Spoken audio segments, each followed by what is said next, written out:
اہم خبر ہے، آپ کو بتا رہے ہیں کہ فوجی عدالتوں میں سیولینز ٹرائلز کے حوالے سے استدعا مسترد کر دی گئی ہے۔ اہم خبر ہے، آپ کو آگاہ کر رہے ہیں کہ سیولینز ٹرائلز کے حوالے سے جو کیس دائر کیا گیا تھا اس میں سماعت جاری تھی، اور اس وقت کی تازہ ترین اطلاعات کے مطابق چیف جسٹس کی سربراہی میں سماعت کے دوران استدعا مسترد کر دی گئی ہے۔ فوجی عدالتوں میں سیولینز کے ٹرائل کے خلاف درخواستوں پر سماعت ہوئی، اور سیولینز کے ٹرائل کے خلاف درخواستوں پر جو استدعا کی گئی تھی وہ مسترد کر دی گئی ہے۔ 6 رکنی لارجر بینچ اس کی سماعت کر رہا ہے، جبکہ چیف جسٹس عمر عطا بندیال کی سربراہی میں فل کورٹ کے حوالے سے جو استدعا کی گئی تھی وہ مسترد کر دی گئی ہے۔ فوجی عدالتوں میں سیولین کے خلاف فل کورٹ کی استدعا مسترد کر دی گئی۔ فوجی عدالتوں میں سیولین کے ٹرائل کے خلاف فل کورٹ بنانے کی استدعا کو مسترد کر دیا گیا ہے۔ اس حوالے سے مزید تفصیلات جانتے ہیں ابراہیم عباسی سے۔ جی ابراہیم عباسی، بتائیے گا، فل کورٹ کی استدعا مسترد کر دی گئی ہے؟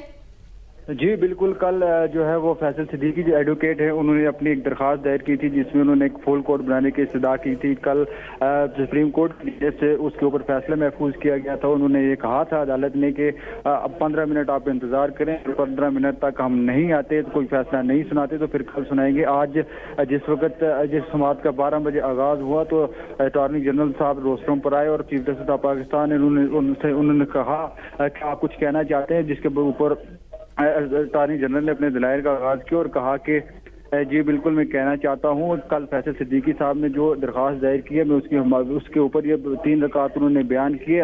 میں پہلے بھی یقین دہانی کروا چکا ہوں کہ جو 102 افراد زیر حراست ہے ان کو نہ سزائے موت دی جائے گی اور نہ عمر قید دی جائے گی۔ ان کی فیملی سے بھی ان کو ملا لیا گیا ہے، جس کے بعد جو ہے وہ ان کے دلائل مکمل ہونے کے بعد چیف جسٹس آف پاکستان نے فیصلہ پڑھ کر سنایا کہ ہم اس جو فیصل صدیقی کی طرف سے کل درخواست دائر کی گئی تھی فل کورٹ کی، اس کو مسترد کرتے ہیں۔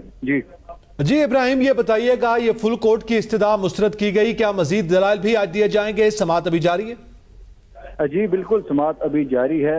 اٹارنی جنرل جو ہے وہ دے رہے تھے، انہوں نے ابھی فیصلہ سنایا، سماعت ابھی جاری ہے۔ اس کے جو دوسرے وکلاء ہیں ان سے بھی جو ہے جو دوسرے فریقین ہیں عدالت ان سے بھی ان کا موقف لے گی۔ اس کے بعد مزید جو فیصلہ ہے فوجی ٹرائل میں سیولین کے خلاف جو ہے وہ جو کہ فیصلہ بھی متوقع ہے، یا اس کے اوپر آج فیصلہ تو محفوظ کرے گے، یا جو دیگر کاؤنٹر جو ان کے دلائل ہیں مختلف دوسرے وکلاء کے، ان سے وکلاء کے وہ دلائل دیں گے۔ لطیف کھوسہ، اعتزاز احسن اور دیگر فریقین جو ہے وہ اس وقت عدالت میں موجود ہیں کہ شاید وہ آج جو ہے وہ دوبارہ جو ہے وہ کاؤنٹر جو ہے وہ دلائل کا آغاز کریں۔ جی